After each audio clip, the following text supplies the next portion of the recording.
Weight loss डेचा आज 3रा दिवस आहे आणि दुसरं कालचा आणि आजचा मध्ये 1 ग्रामचा पण फरक पडलेला नाही. काल 2 टोस्ट खाल्लेले आणि चहा पिल्याला त्याचा हा परिणाम असा दिसतोय.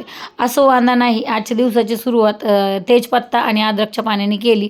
हे पाणी शिवमलाही दिलं, त्याला खूप सर्दी झाली म्हणून, आणि मी तर असले गरम पाण्याचे प्रयोग करतच असते नेहमी.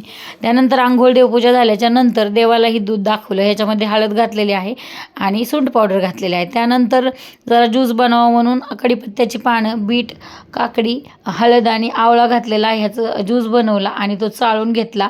बऱ्यापैकी चाळून घेतल्याच्या नंतर त्यात फायबर यावं म्हणून 2-3 वेळा तोच मी 2-3 वेळा मी मिक्सरमध्ये फिरवला आणि हा ग्लासभर ह्याच्यामध्ये लिंबू टाकून मी पिऊन घेतलेला आहे. तर दुपारच्या जेवणामध्ये आज ना कोबीची भाजी, सगळ्या मिक्स धान्याची भाकरी, काकडी आणि मुगाची डाळ असं जेवण होतं. जेवण झाल्याच्या नंतर अर्ध्या तासाने ताक पिले. ताक पिल्याच्या नंतर 4 वाजता जरासं थोडेसे मुरमुरे आणि त्याच्यामध्ये फुटाणे होते ते खाल्ले.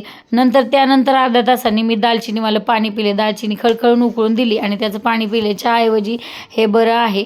आणि खरं सांगायचं म्हटलं तर 6 वाजता मी आज छोटीशी भाकरी आणि परत दुपारच्या त्याच भाज्या सगळ्या एन्जॉय केल्या. कारण म्हटलं काल जे चहा आणि चहा आणि ते रसचं नाटक केलं ते आज काय करायला नको, असल्या चुका व्हायला नको. आणि एक आता नवीन ट्रेंड चालला आहे बघा, लग्नाची गोष्ट, आपल्या लग्नाच्या गोष्टी सगळ्या सांगायच्या. तर माझी गोष्ट तुम्हाला ऐकायला आवडेल का? याचे भरपूर सारे एपिसोड होतील.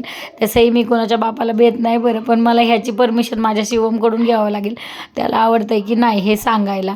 चला तर मग यासाठी तुम्ही कमेंट करा. आणि संध्याकाळसाठी मी बडीशोपचा चहा केलेला आहे, तो पिलेला आहे.